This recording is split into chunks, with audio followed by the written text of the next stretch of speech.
اكرم بقوم اكرموا القرآن وهبوا له الارواح والابدان، قوم قد اختار الاله قلوبهم لتصير من غرس الهدى بستانا، زرعت حروف النور بين شفاههم فتضوعت مسكا يفيض بيانا، رفعوا كتاب الله فوق رؤوسهم ليكون نورا في الظلام فكان، فسبحان من وهب اجور لاهلها وهدى القلوب وعلم الانسان، ختامه مسك.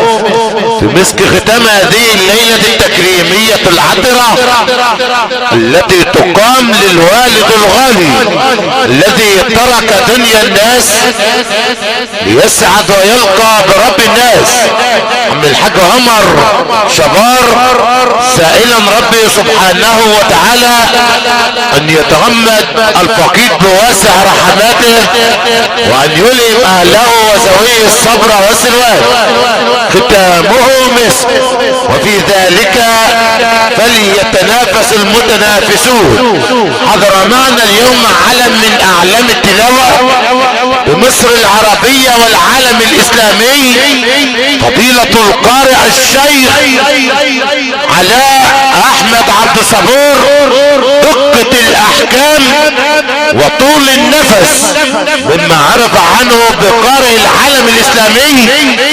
ادعوه الى منصة التلاوة ولي ولحضراتكم حسن الاستماع، فليتفضل صاحب الفضيلة مشكورا.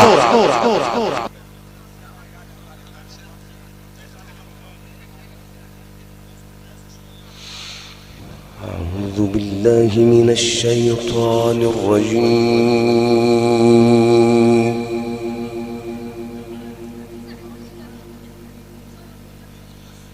بسم الله الرحمن الرحيم.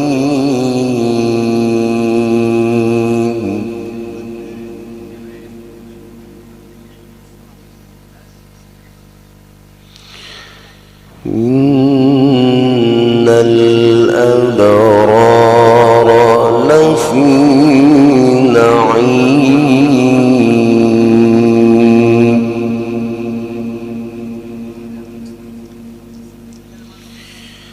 وإن الفجار لفي جحيم يصلونها يوم الدين.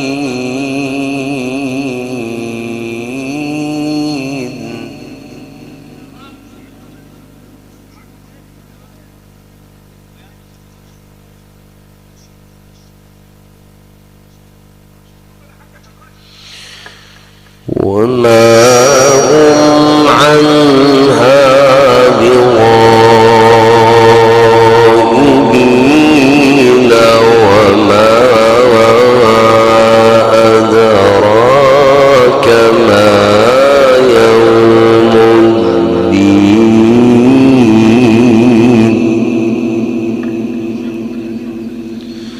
ثم ما أدراك ما يوم الدين.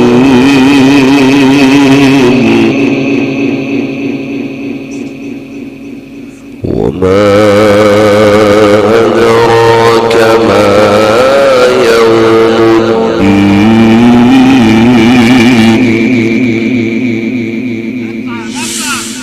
وما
وما أدراك ما يوم الدين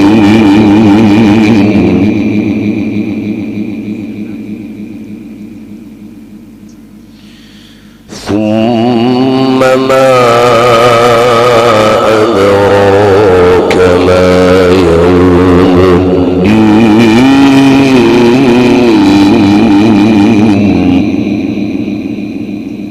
يوم لا تملك نفس لنفس شيئا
يوم لا تملك نفس لنفس شيئا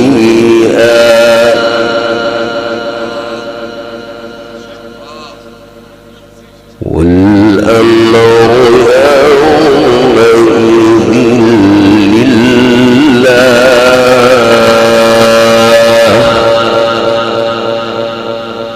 بسم الله الرحمن الرحيم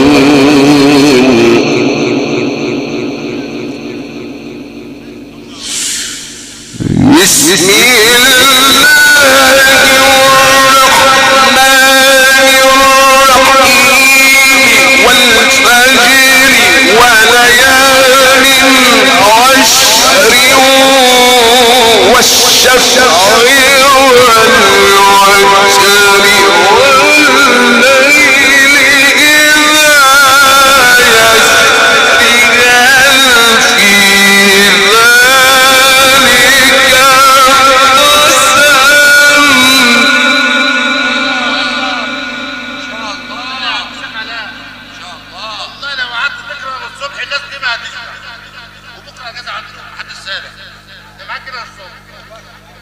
هل في ذلك قسم لذي حجر ألم تر كيف فعل ربك بعاد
ألم تر كيف فعل ربك بعاد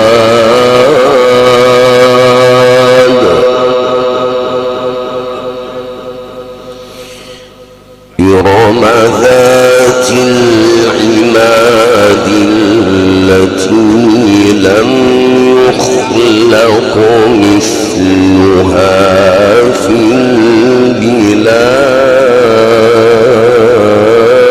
البلاد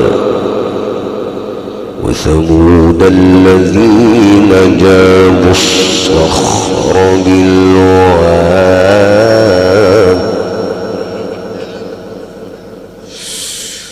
وثمود الذين جابوا الصخر بالواد وفرعون بالأوتاد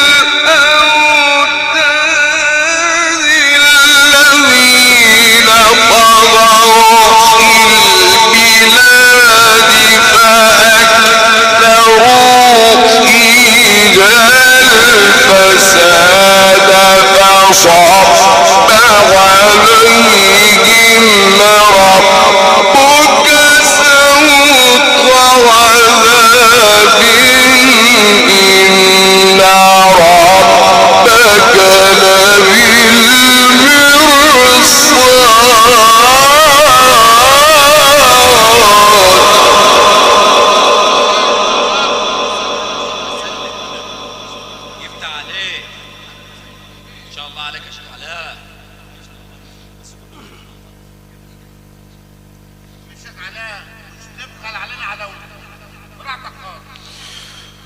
فأما الإنسان إذا ما ابتلاه ربه فأكرمه ونعمه فيقول ربي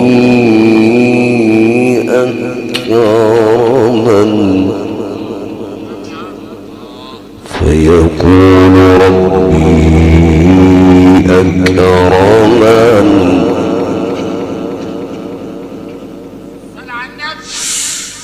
وأما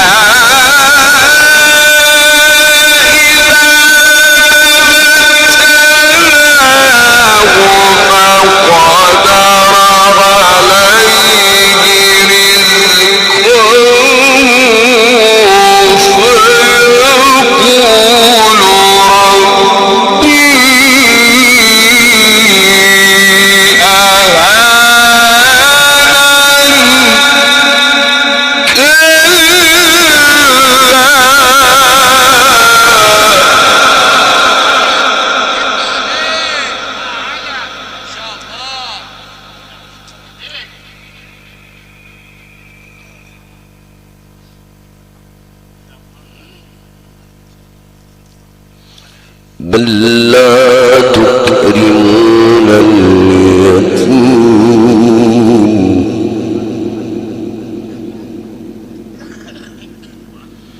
ولا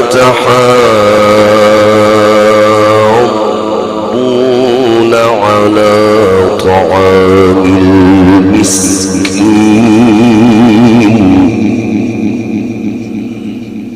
وتأكلون التراث أكلا لما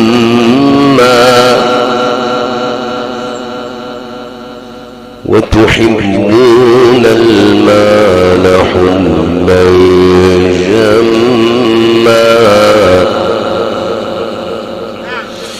كلا إذا دكت الأرض دكا دكا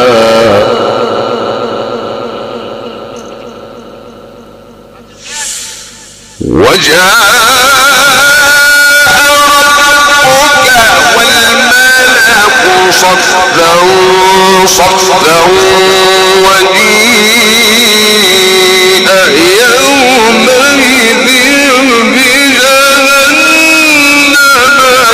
يومئذ يتذكر الإنسان وأنى له الذكرى يقول يا ليتني قدمت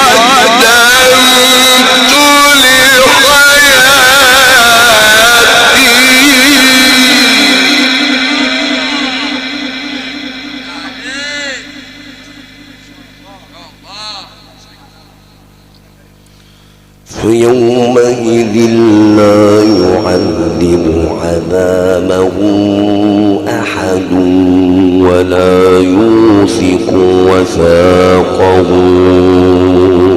أحد. يا أيتها النفس المطمئنة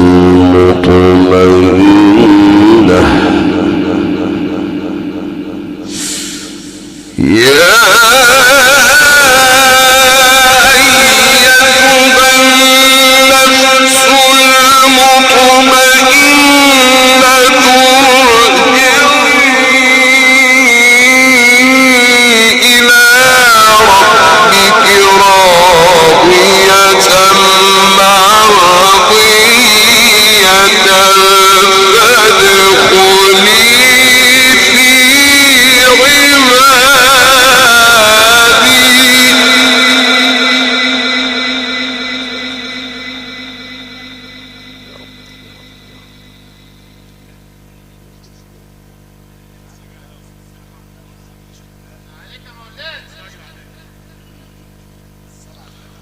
فادخلي في عبادي وادخلي جنتي.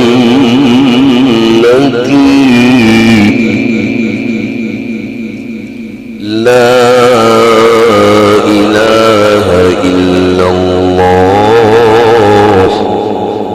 والله أكبر ولله الحمد.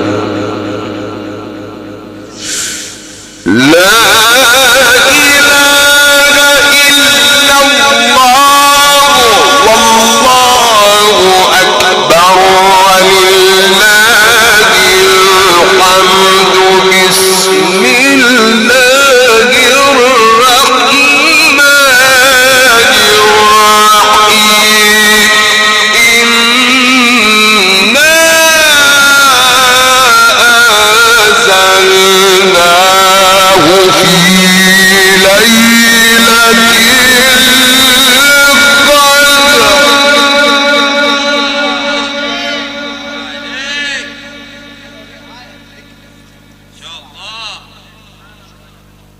وما أدراك ما ليلة القدر. ليلة القدر خير من 1000 شهر.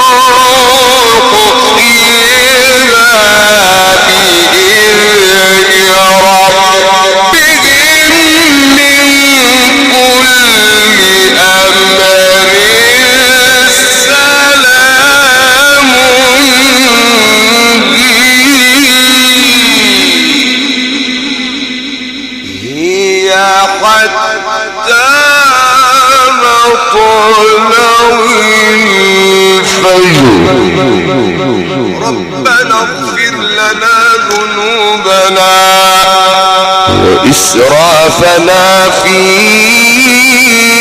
أمرنا وثبت أقدامنا وانصرنا على أعدائنا.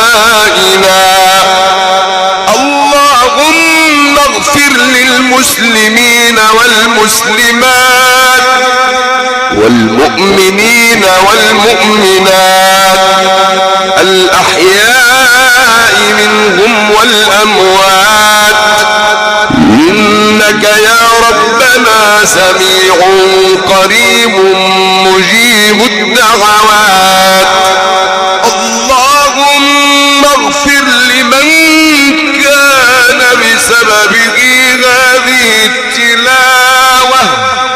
اللهم فاغفر له وارحمه وعافه واعف عنه وأكرم نزله ووسع مدخله وجاف الأرض عن جنبيه يا رب العالمين. اللهم نقه من خطاياه كما ينقى الثوب الأبيض من الدنس. اللهم اغسله بالثلج والماء والبرد. اللهم إنه أصبح فقيرا إلى رحمتك وأنت غني عن عذابه فتجاوز عن سيئاته. اللهم أبدله دارا خيرا من دار وأهلا خيرا من أهله وجيرانا خيرا من جيران. اللهم يمن له الكتاب ويسر له الحساب. اللهم اجعل هذه الليلة أسعد لياليه واجعل له في قبره نورا ومن فوقه نورا ومن تحته نورا وعن يمينه نورا وعن شماله نورا. اللهم شفع فيه الصيام وشفع فيه شهر رمضان واجعله يا ربنا من المقبولين. اللهم إنا قد دعوناك كما أمرتنا فاستجب دعاءنا يا ربنا كما وعدتنا. وصل اللهم وسلم وبارك على سيدنا محمد وعلى آله وصحبه وسلم. وآخر دعوانا أن الحمد لله رب العالمين. الفاتحة.